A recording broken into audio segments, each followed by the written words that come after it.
Hi everyone, my name is Kyung Park. I'm a dentist in South Korea. I prepared this video to give you my thoughts on the overall process of dental implants. The key factors determining the lifespan of implant are bone quality, bone quantity, gingival unit, and the amount of occlused rod of patient. So, we should consider these four factors and make the treatment plan. However, there are additional factors affecting the lifespan of the implant. Of course, how to use it also affects the lifespan of the implant.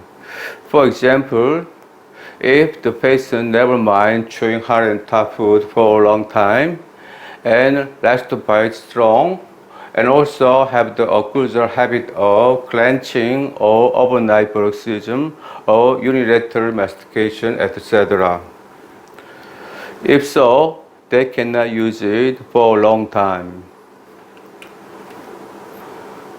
Also, how to manage it affects the lifespan of the implant. Effective cleansing and periodic and steady checkups will be helpful to use it according to its life expectancy. And how well has the process been done also affects the lifespan of the implant. Considering all these factors, no matter how well the treatment plan is set up and occlusion and contact of the crown are correctly adjusted, it's usually under the situation of incomplete abutment connection.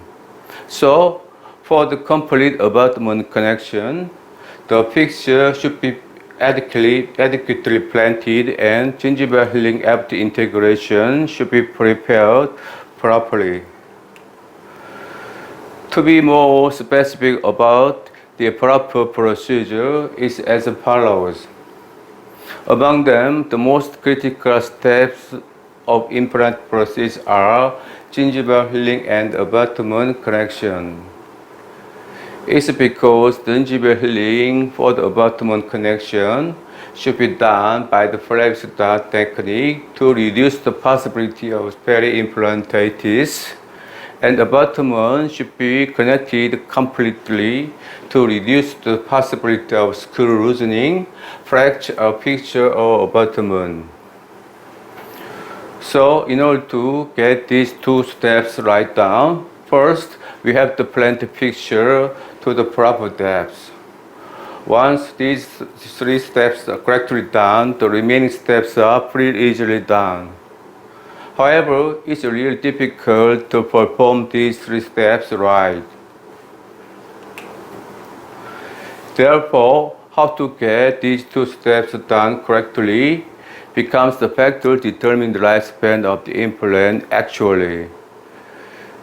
However, it's obvious that the lifespan of implant depends on these four factors. That's right. But we have nothing to do with these factors because they are innate and unchangeable at the time of treatment.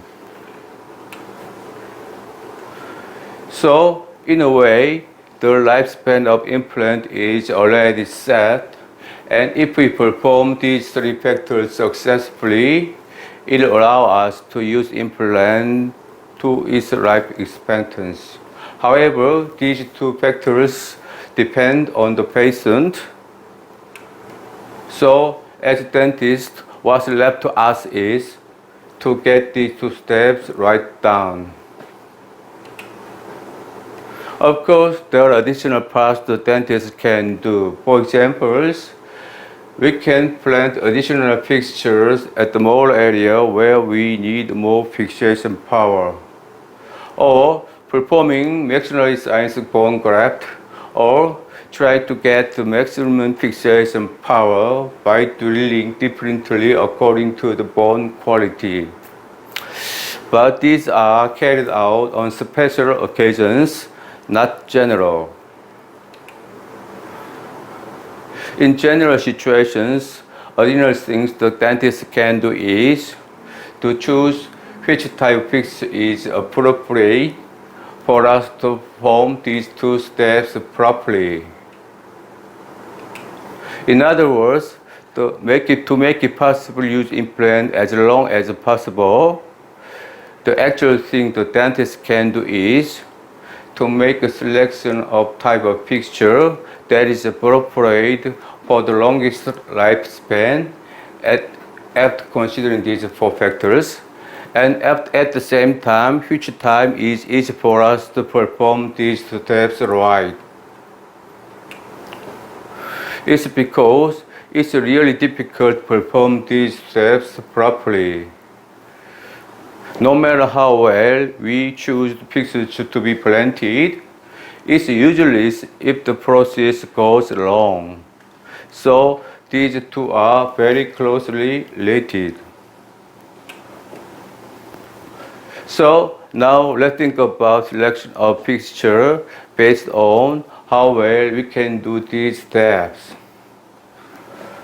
The process of connecting abutment to the fixture is not in one-piece type fixture, but in an assembly type fixture because the assembly type fixture has coupling structure. So there are opposite advantages and disadvantages to each other. Let me tell you the difference between them, assuming that the abutment is fully coupled with the fixture. The assembly fixture receives less acoustic load than the one-piece fixture because there are very slight shaking of abutment thanks to the coupling structure, just like the buffering action of periodontal ligament of natural teeth.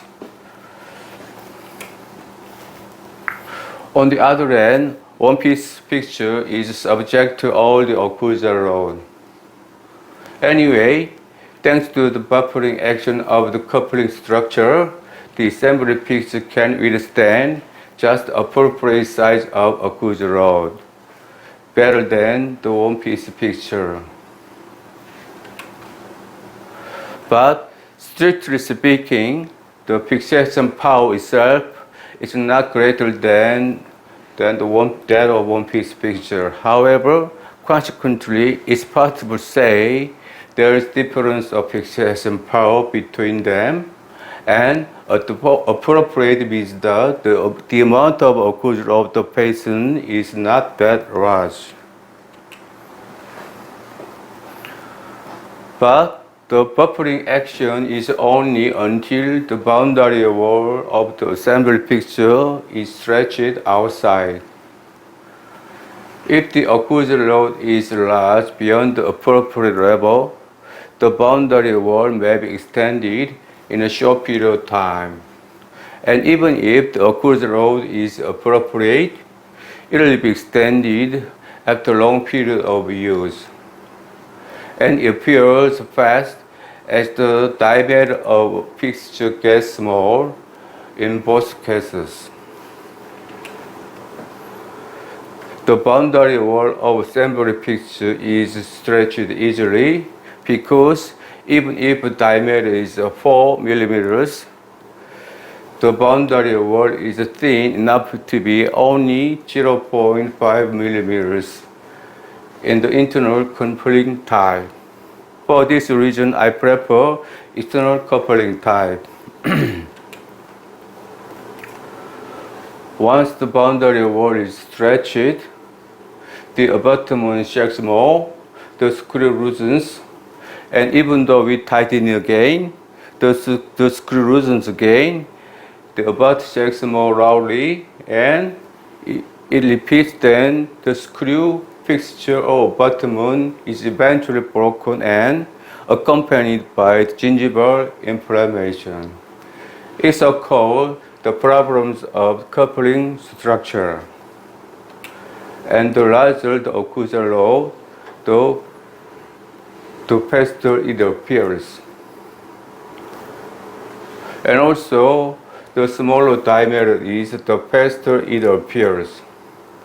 So, in a case of bad bone quantity, the assembly fixture with small diameter breaks rather, rather than checks out, and above all, it appears in a short period of use. So I think if the diameter is small, it's better choose one-piece fixture instead of assembly fixture. However, if the diameter is large, the assembly fixture is not bad because the problems of coupling structure appear after long period of use, thanks to thick wall. But what I've said so far is the case when the abutment is fully coupled. If it's connected incompletely, the problems of coupling structure appears in early period of use.